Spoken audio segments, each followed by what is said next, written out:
இந்த உலகத்தில் சில அன்புகள் ஒரு நாளில் மலர்கின்றன, சில அன்புகள் காத்திருப்பில் சோதிக்கப்படுகின்றன.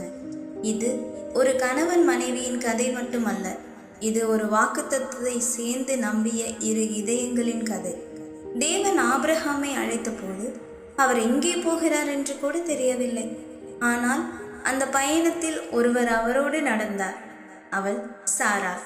சொந்த வீடு, சொந்த உறவுகள், பழக்கப்பட்ட வாழ்க்கை எல்லாவற்றையும் விட்டு தேவன் சொன்ன ஒரு வார்த்தைக்காக அவர்கள் புறப்பட்டார்கள். நாட்கள் கடந்தன, மாதங்கள் கடந்தன, ஆண்டுகளும் கடந்தன. ஆனால் தேவன் கொடுத்த வாக்குத்தத்தம் மட்டும் இன்னும் நிறைவேறவில்லை. ஒரு குழந்தை.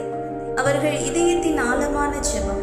ஒவ்வொரு இரவும் வானத்தின் நட்சத்திரங்களை பார்த்தபோது தேவனின் வாக்குத்தத்தம் நினைவுக்கு வந்திருக்கும்.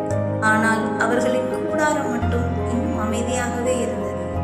காத்திருப்பு நீண்ட போது மனித பலவீனம் பேச ஆரம்பித்தது.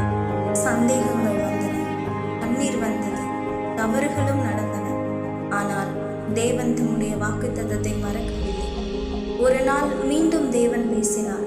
அடுத்த ஆண்டு உனக்கு ஒரு குமாரன் பிறப்பான். அதை கேட்ட சாராள் சிரித்தாள்.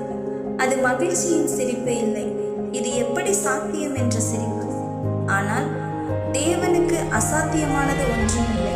காத்திருப்பின் பின்னால், அழுகையின் பின்னால், சந்தேகத்தின் பின்னால் ஒரு அதிசயம் காத்திருந்தது. அந்த நாளும் வந்தது. சாராள் ஒரு மகனை தன் கைகளில் ஏந்தினார், ஈசாக்கு. அதன் அர்த்தம் சிரிப்பு. ஒரு காலத்தில் சந்தேகத்தால் சிரித்தவள் இப்போது சந்தோஷத்தால் சிரிக்கிறார். 25 ஆண்டுகள் ஒரு நாள் போல இல்லை. 25 ஆண்டுகள் எளிதான பயணமும் இல்லை. ஆனால் அந்த 25 ஆண்டுகளில் தேவன் அவர்களுக்கு ஒரு மகனை மட்டும் கொடுக்கவில்லை, ஒரு சாட்சியையும் கொடுத்தார். ஏனென்றால் உண்மையான அன்பு என்பது எல்லாம் சரியாக இருக்கும்போது கைகோர்ப்பது அல்ல. எதுவும் நடக்காதது போல தெரிந்தாலும் ஒன்றாக நம்பிக்கையோடு நிற்பது. ஆபிரகாமும் சாராலும் வாக்குத்தத்தம் உடனே கிடைத்ததால் பெரியவர்களாகவில்லை, காத்திருந்து நம்பியதால் பெரியவர்களானார்கள். இன்று நாம் காத்திருக்கும் ஜெபம் எதுவாக இருந்தாலும் இந்த கதை ஒரு விஷயத்தை நினைவூட்டுகிறது.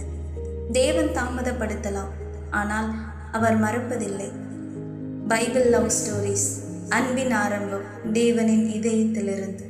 ஆமென்.